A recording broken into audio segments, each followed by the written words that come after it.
Hello everyone, welcome to Tara IAS. Think IAS, think Tara. My name is Sai Ram Sampatrao. ఎలా ఉన్నారు అందరూ?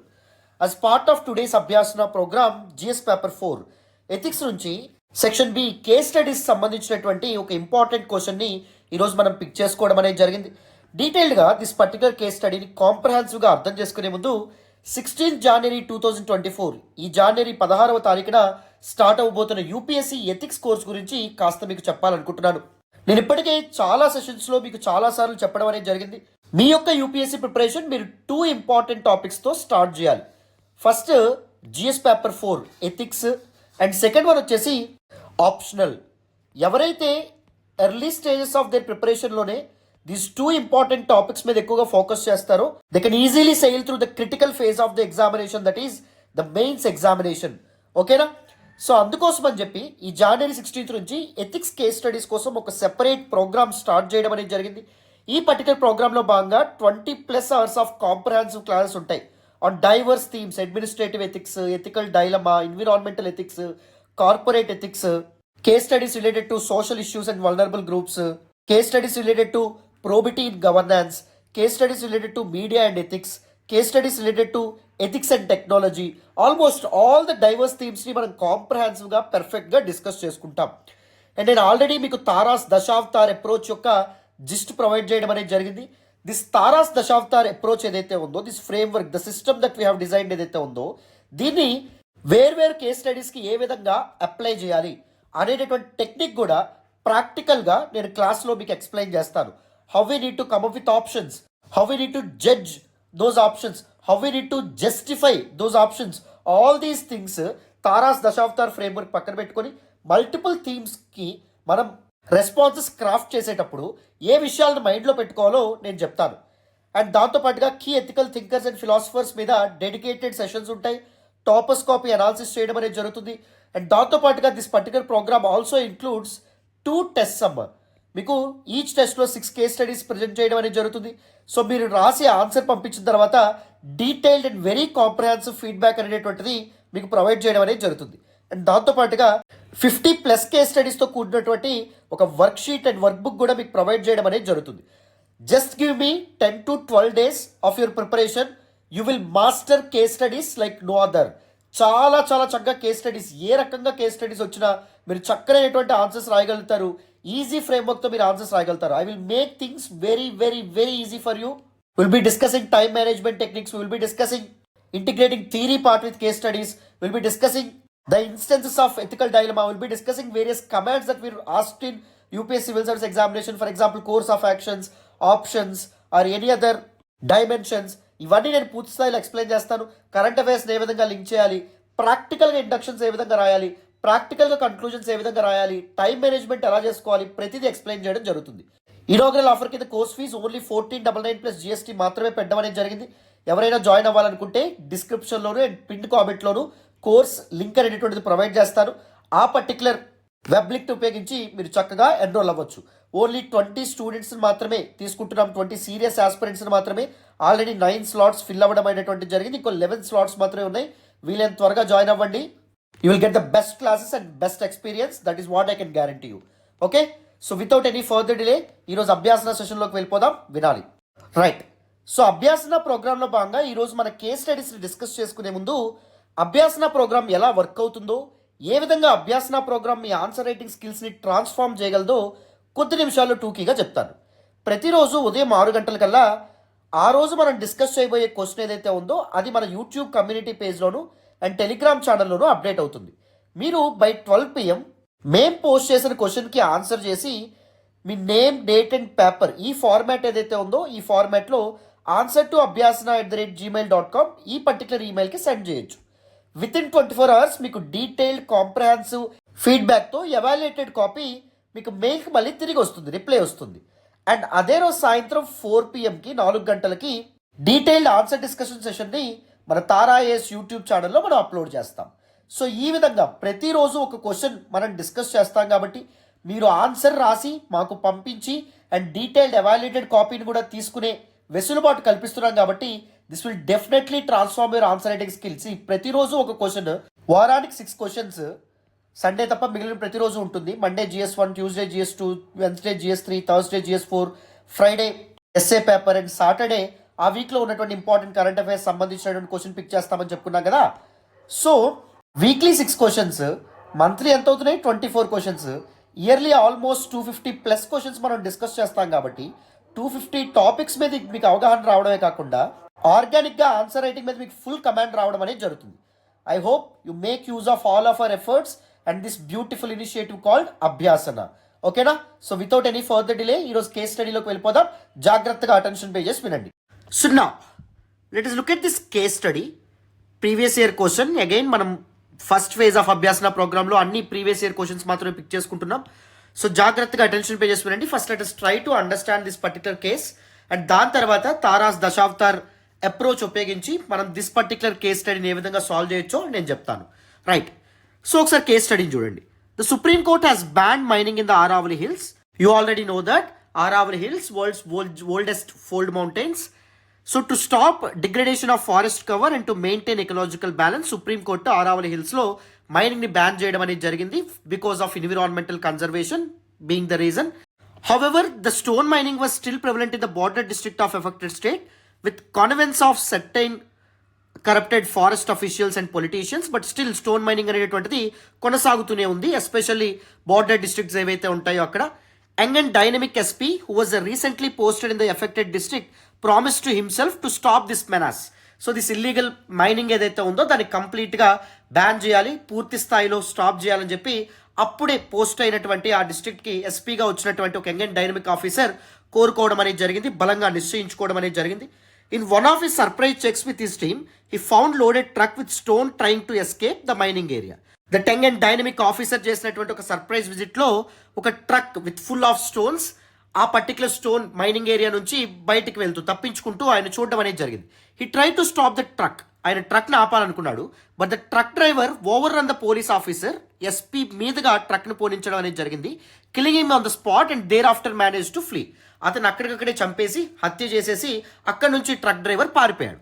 Police filed FIR but no breakthrough was achieved in the case for almost 3 months. పోలీసులు FIR file చేసినప్పటికీ SP యొక్క హత్య వెనక ఏం జరిగిందని చెప్పి ఇన్వెస్టిగేట్ చేయాలనుకున్నప్పటికీ 3 నెలల్లో ఎటువంటి ఆధారాలు దొరకలేదు. Ashok, who was the investigative journalist working with leading TV channel suo motu start investigating the case. తనకు తానుగా సుమోటోగా ఈ పర్టికులర్ కేసు ఏదైతే ఉందో దాన్ని ఇన్వెస్టిగేట్ చేయాలని చెప్పి జర్నలిస్ట్ అనుకోవడం అనేటువంటి జరిగింది. His name was Ashok. With in 1 month, ఒక నెలలో Ashok got break through by interacting with local people, stone mining mafia and government officials. వీళ్ళందరితో ఇంట్రోగేట్ చేసిన తర్వాత, ఇన్వెస్టిగేట్ చేసిన తర్వాత ఆయనకు తెలిసింది ఏంటి అంటే దీని వెనక ఒక పెద్ద మాఫియా ఉంది అని చెప్పి అశోక్కి తెలిసింది. ఆయన చాలా చాలా ఆధారాలు కనుగొనగలిగాడు. He prepared his investigative story and presented to the chief managing director of the TV channel.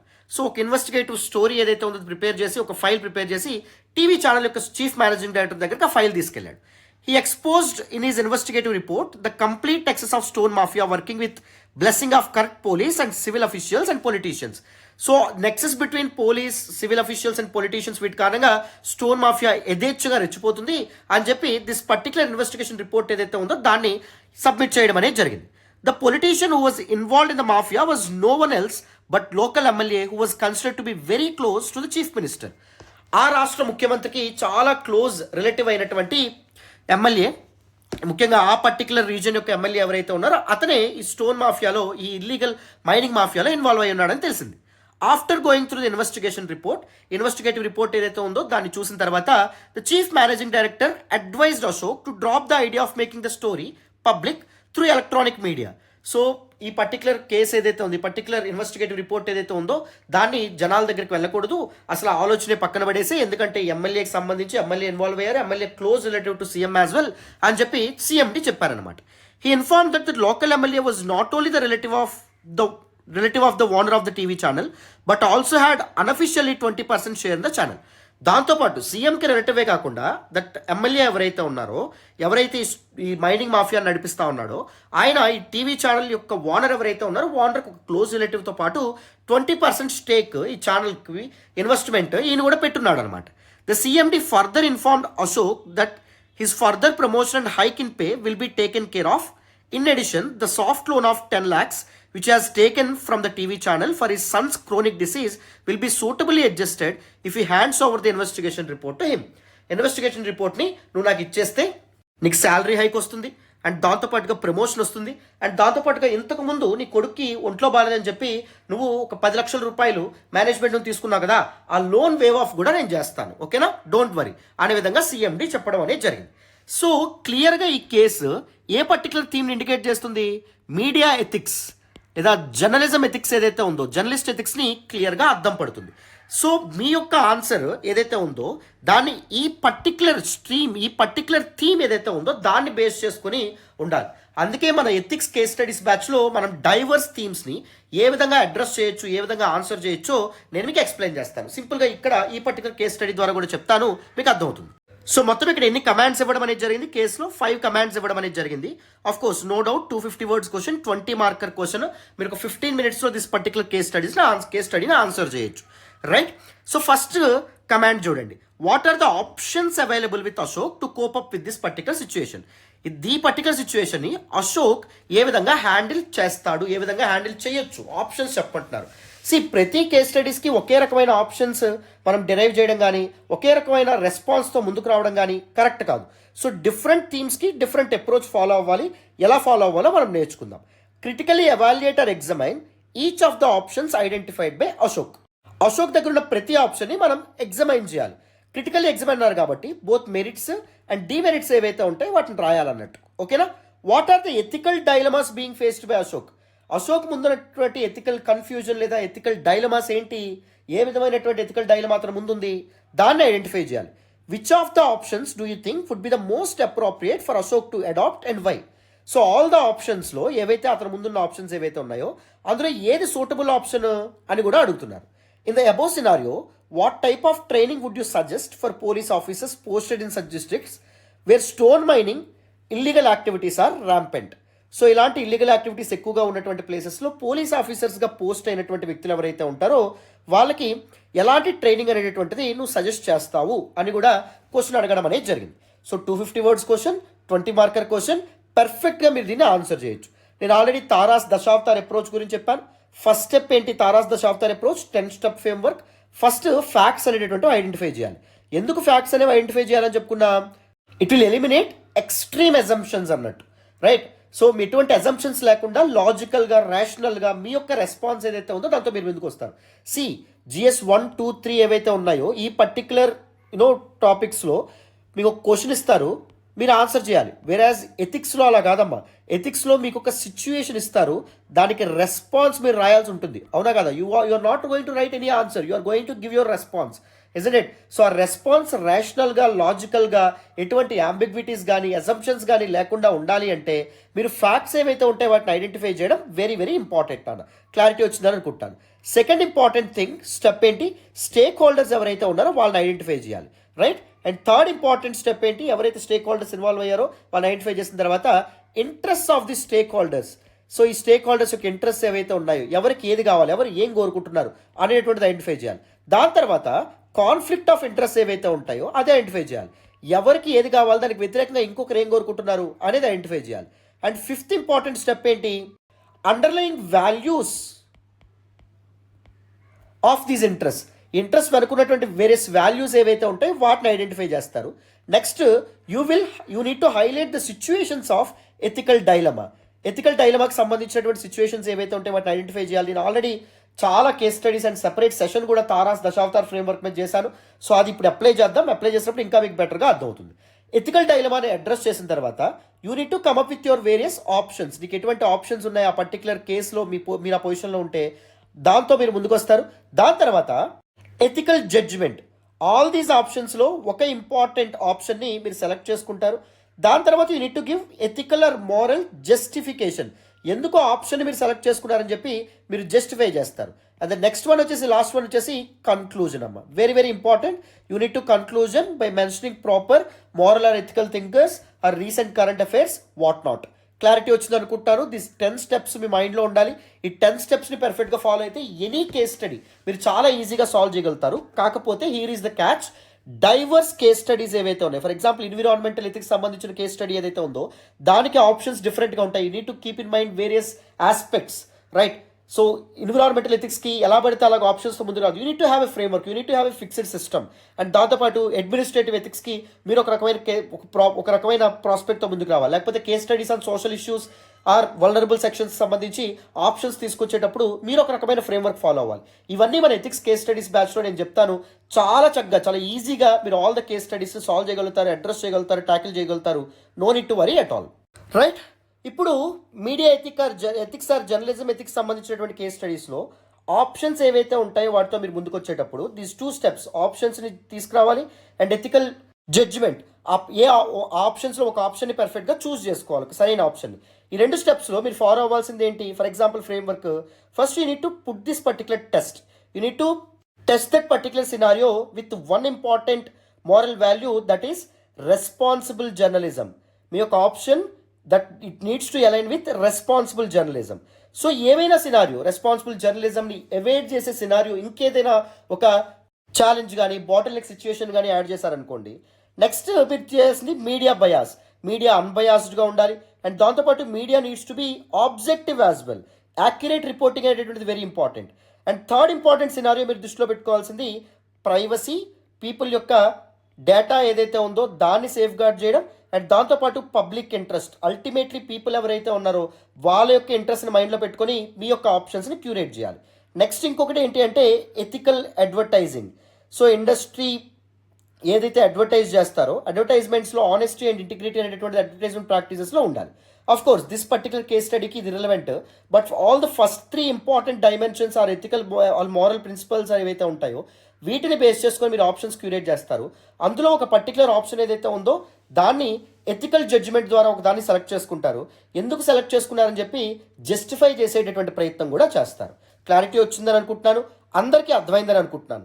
ఇప్పుడు without any further delay basic approach ఏది ఫాలో అవ్వాలో తారాస్ దశావతార్ ప్రోగ్రామ్ ద్వారా నేను ఎక్స్ప్లెయిన్ చేస్తాను. మీరేం చేయాలంటే దిస్ పర్టిక్యులర్ క్వశ్చన్కి ఆన్సర్, మోడల్ ఆన్సర్ రాసి పంపించే ప్రయత్నం చేయండి. ఓకేనా? నేను డీటెయిల్డ్గా కాపీని ఎవాల్యుయేట్ చేసి కాంప్రహెన్సివ్ ఫీడ్బ్యాక్ మీకు ప్రొవైడ్ చేయడం అనేది జరుగుతుంది. ఓకేనా? రైట్ నాన్న. So let us apply Tara's Dashavtar approach to this particular case study which is associated with media or journalism ethics. వినండి నాన్న. So first step you need to identify the facts of the case. ఎందుకంటే extreme assumptions ఏవైతే ఉంటాయో eliminate అవుతాయని చెప్పుకున్నాం. Right? రేషనల్గా logical వేలో మీరు answer రాయగలుగుతారని చెప్పుకున్నాం. అవునా? సో జాగ్రత్తగా అటెన్షన్ పే చేసి వినండి. ఫ్యాక్ట్ 1 ఏంటి? Supreme Court ban mining in the Aravalli hills to protect the environment. Right? Of course. Fact 2, illegal mining continues with the involvement of corrupt officials and politicians. Fact 3, a dynamic SP was killed by the stone mafia while attempting to enforcing the law. Fact 4, Ashok, an investigative journalist, uncovered the nexus between stone mafia, MLA and officials. Fact 5, the chief managing director of the TV channel linked to the MLA asked Ashok to suppress the story in exchange for personal benefits. All these are important facts. Avuna kada? So now let us look at various stakeholders. Let us identify various stakeholders involved in this particular case. Primary stakeholders చూడండి. First Ashok the investigative journalist, and దాంతోపాటు chief managing director of the TV channel, MLA, stone mafia, SP చనిపోయినటువంటి వ్యక్తి, citizens, judiciary న్యాయ వ్యవస్థ, supreme court ban చేయడం అనేది జరిగింది కాబట్టి, అండ్ అశోక్ ఫ్యామిలీ కూడా స్టేక్ హోల్డర్గా ఉండడం అనేది జరిగింది. అదర్ స్టేక్ హోల్డర్స్ ఎవరు?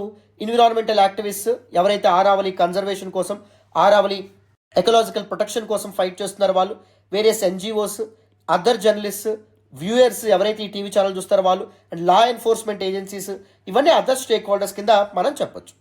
And if you look at various interest of stake holders, Ashok ఏం కావాలి? He wants to report it ethically. Ethical జర్నలిజంని ఫాలో అవ్వాలనుకుంటున్నారు. దాంతోపాటు కెరీర్ ప్రోగ్రెస్ అవ్వడం ఇంపార్టెంట్, ప్రమోషన్ కూడా కావాలి, శాలరీ హైక్ కూడా కావాలి, ఫ్యామిలీ సెక్యూరిటీ కూడా కావాలి.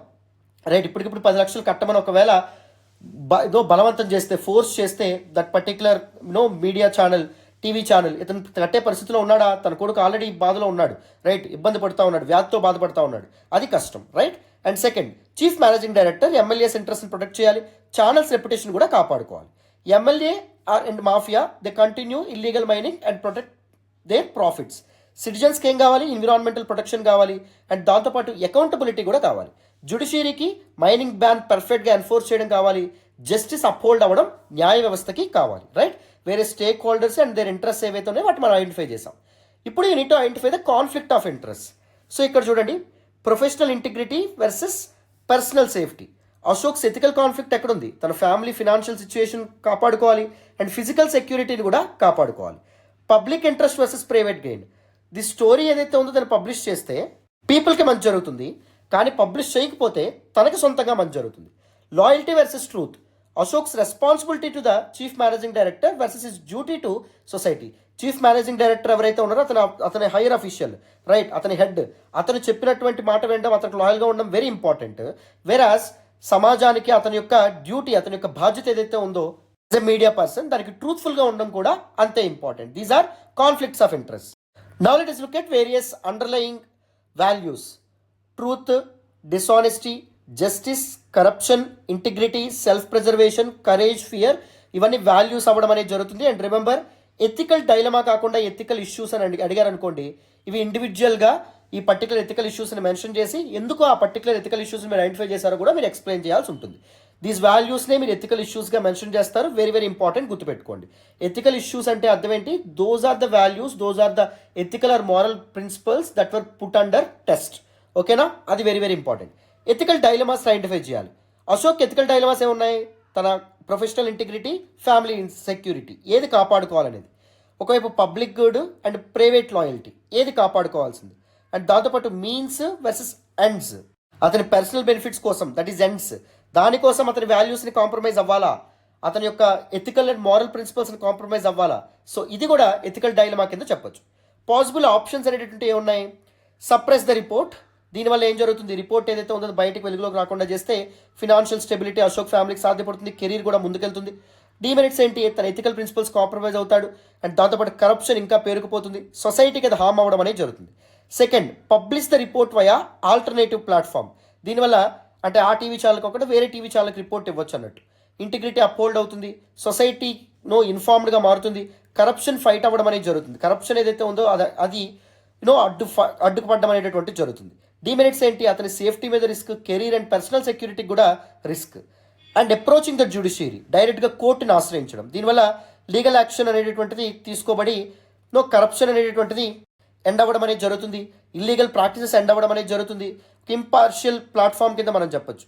డిమెరిట్స్ ఏంటి? Delays with respect to judicial activism. And దాంతోపాటు రిస్క్ ఆఫ్ రిటాలియేషన్, వేరే వాళ్ళు తిరగబడే అవకాశం ఉంటుంది. అశోక్ యొక్క క్రెడిట్ ఏదైతే ఉందో అతను కోల్పోయే అవకాశం ఉంటుంది. అండ్ దాంతోపాటు పార్షియల్ డిస్క్లోజర్, అంటే ఇతని రిస్క్స్ ఏవైతే ఉన్నాయో బ్యాలెన్స్ చేసుకుంటూ ఏది బయటకు పెట్టాలో అది మాత్రం బయట పెట్టడం అనేటటువంటిది ఒక ఆప్షన్. దీనివల్ల ethical compromise, ethical or moral principles compromise అవుతాయి. జస్టిస్ అనేది కంప్లీట్గా అనేటువంటి బాధితులకు వస్తుందా? జరగదు, ఇన్కంప్లీట్ జస్టిస్ అనేటువంటిది వస్తుంది. అవునా? మరి దిస్ పర్టిక్యులర్ ఆప్షన్స్ ఏవైతే ఉంటాయో ఈ ఆప్షన్స్లో ఏది మనం సెలెక్ట్ చేసుకుంటాం? నేను చెప్పాను కదా, ఫస్ట్ రెస్పాన్సిబుల్ జర్నలిజం ఏదైతే ఉందో దాన్ని మైండ్లో పెట్టుకొని మీ ఆప్షన్ ఏదైతే ఉందో సెలెక్ట్ చేసుకోవాలి. దాని ప్రకారం ఆల్టర్నేట్ ప్లాట్ఫామ్ ద్వారా రిపోర్ట్ని పబ్లిష్ చేయడం అనేటువంటిది చాలా చాలా మంచి పని అని చెప్పి ఈ ఆప్షన్స్లో మనం చెప్పొచ్చు. Better and very suitable ideal solution కింద, ఆప్షన్ కింద మనం చెప్పొచ్చు. సో చూడండి అమ్మా, ethical judgment. The most ethical option is option 2, publishing the report to an independent platform like an NGO or other media outlet or even YouTube as well. This aligns with Ashok's professional duty and serves social interests through safety precautions are essential. So safety precautions తీసుకొని ఆయన ఈ విధంగా చేయొచ్చు. Ethical justification ఏంటి? As per Immanuel Kant's categorical imperative లేదా utilitarian and deontological principles ద్వారా ఏం తెలుస్తుంది? According to Kant, truth and duty are categorical imperatives. Ashok's duty as a journalist is to expose corruption and ensure public welfare. Duty paramount తప్పకుండా చేయాలి. By doing so, he upholds the principles of justice. If he is truthful to his duty, justice అనేటటువంటి uphold అవ్వడం అనేటువంటి జరుగుతుంది.